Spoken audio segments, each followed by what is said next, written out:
ബിസ്മില്ലാഹിർ റഹ്മാനിർ റഹീം.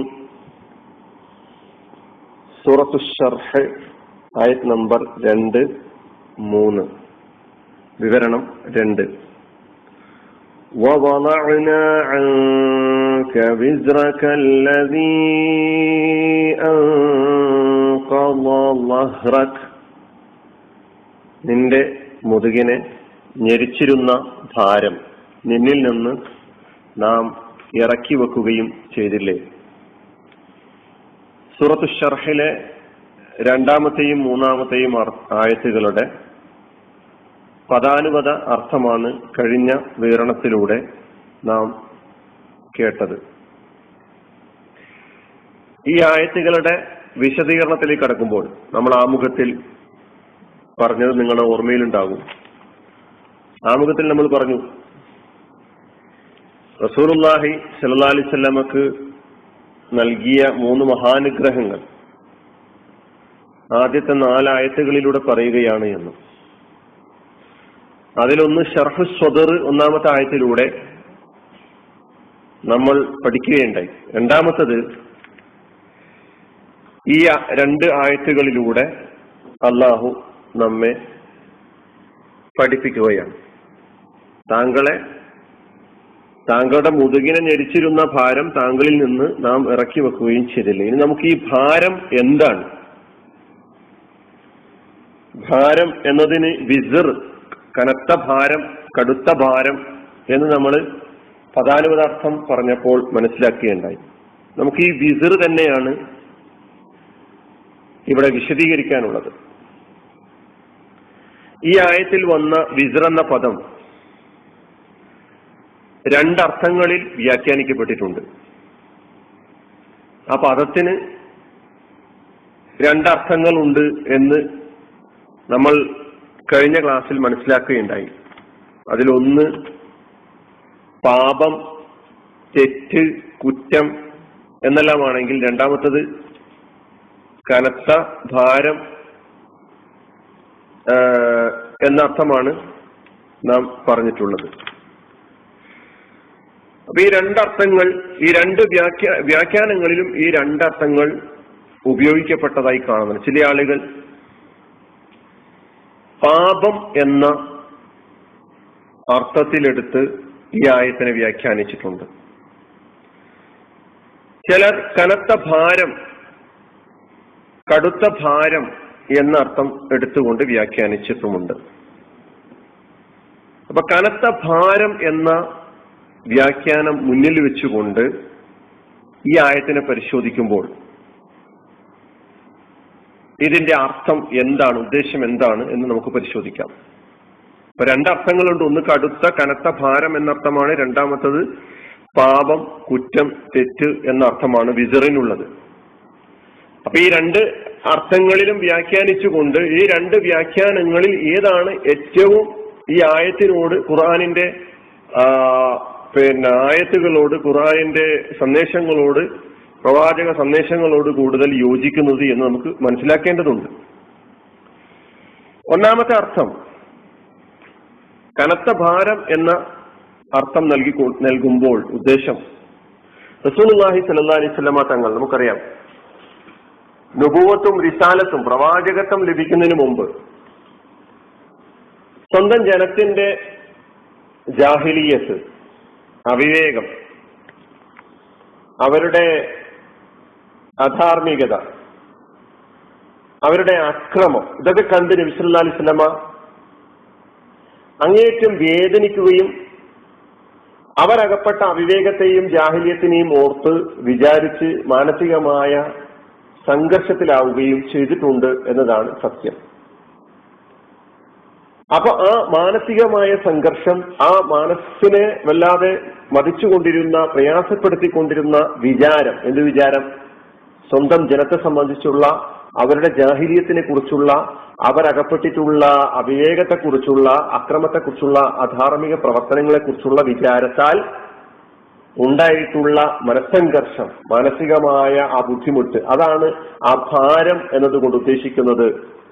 ആ കടുത്ത ഭാരം, ആ കനത്ത ഭാരം, അതാണ് ഒരു വ്യാഖ്യാനം. എന്ത് നമുക്കറിയാം, ചുറ്റും സമൂഹം എപ്രകാരമുള്ളവരായിരുന്നു? അവർ കണ്ടതിനെയൊക്കെ പൂജിക്കുന്ന, കണ്ടതിന്റെ മുമ്പിലൊക്കെ തന്നെ അപലാദികൾ ബോധിപ്പിക്കുന്ന, എല്ലാറ്റിനെയും ദൈവങ്ങളായി കണ്ടുകൊണ്ടുള്ള പ്രതിമകളെ പൂജിച്ചുകൊണ്ടിരുന്ന ഒരു സമൂഹം. ബഹുദൈവത്വം എന്ന് പറയുന്നത്, ശിർക്ക് എന്ന് പറയുന്നത് ജീവിതത്തിന്റെ എല്ലാ മേഖലകളിലും സ്വാധീനം ഉറപ്പിച്ചുകൊണ്ടിരുന്ന ഒരു കാലം. ആ സമൂഹത്തെ സംബന്ധിച്ചിടത്തോളം നിർലജ്ജത അവരിൽ സാർവത്രികമായിരുന്നു എന്നുള്ളതാണ്. അക്രമവും അനീതിയും സർവ്വസാധാരണമായിരുന്നു. കയ്യൂക്കുള്ളവർ കാര്യക്കാരൻ, പണം എല്ലാം തീരുമാനിക്കുന്ന ഒരു സമൂഹം, ജീവനോടെ പെൺകുട്ടികളെ ജീവനോടെ കുഴിച്ചുമൂടിയിരുന്ന കാടന്മാരായ സമൂഹം, ഗോത്രയുദ്ധങ്ങൾ, ചെറിയ ചെറിയ നിസ്സാരമായ പ്രശ്നങ്ങളുടെ പേരിൽ കാലങ്ങളോളം നീണ്ടു നിൽക്കുന്ന പോരാട്ടങ്ങൾ, യുദ്ധങ്ങൾ നടത്തി അങ്ങോട്ടും ഇങ്ങോട്ടും രക്തച്ചൊരിച്ചിലുകൾ ഉണ്ടാക്കിയിരുന്ന ആളുകൾ എന്ന് പറഞ്ഞാല് ആ സമൂഹത്തിന്റെ അവസ്ഥ, അവരുടെ ജീവനും അവരുടെ സ്വത്തും അവരുടെ അഭിമാനവും എപ്പോഴും ആക്രമിക്കപ്പെടാം, അക്രമത്തെ പ്രതീക്ഷിച്ചു കൊണ്ടിരിക്കുന്ന ഒരു സമൂഹം.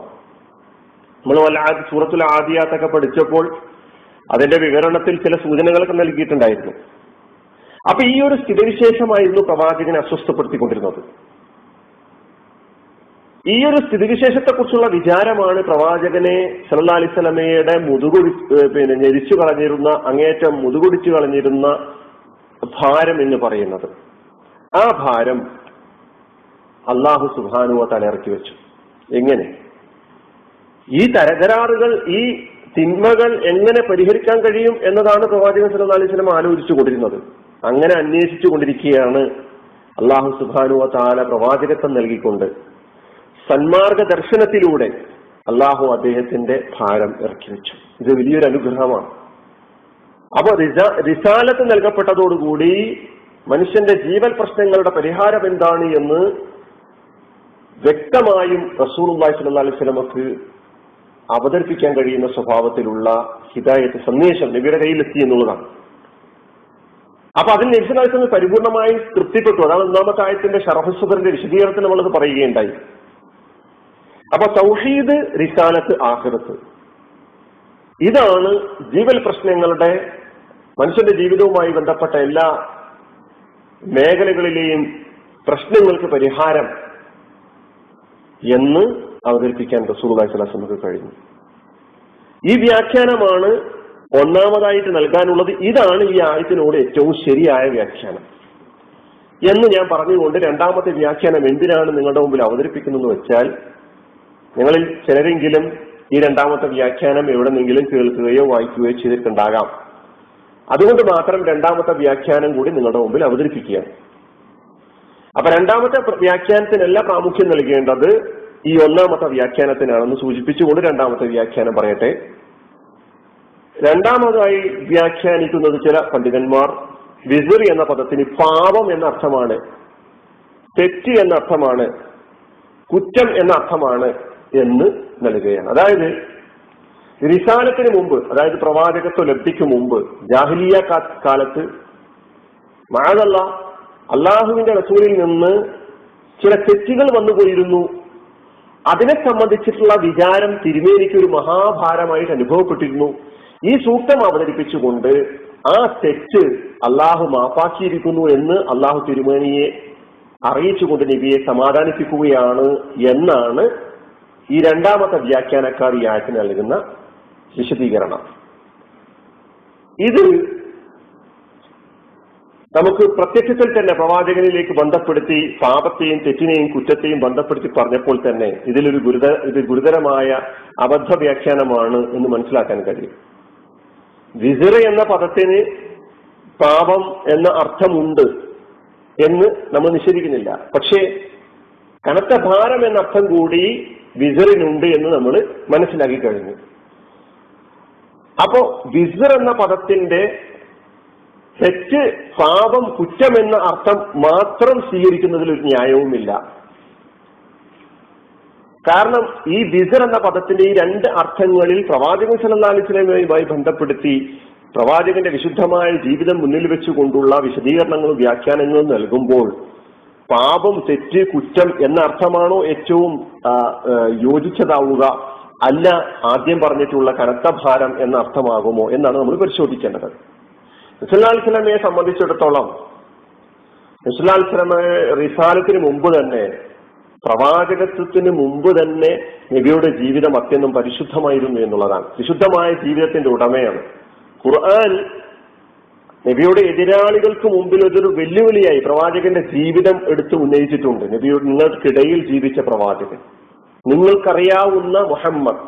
അതുകൊണ്ടാണല്ലോ അവർ അൽ അമീൻ എന്ന് വിളിച്ചിട്ടുള്ളത്. അത് വിശുദ്ധ ജീവിതത്തിന്റെ ഉടമയായ നബിയിലേക്ക് ചേർത്ത് നബിയിൽ നിന്ന് പ്രവാചകത്തിന് മുമ്പ് വന്നിട്ടുള്ള ഏതോ ഒരു മഹാപാപത്തിന്റെ പേരിൽ ആ പാപം അള്ളാഹു പുറത്തു വന്നിരിക്കുന്നു എന്ന് അള്ളാഹു അറിയിച്ചുകൊണ്ട് നബിയെ സമാധാനിപ്പിക്കുകയാണ് എന്ന തലത്തിലുള്ള വ്യാഖ്യാനം ഫിറ്റല്ല എന്നർത്ഥം. റസൂലുള്ളാഹി സ്വല്ലല്ലാഹു അലൈഹി വസല്ലമ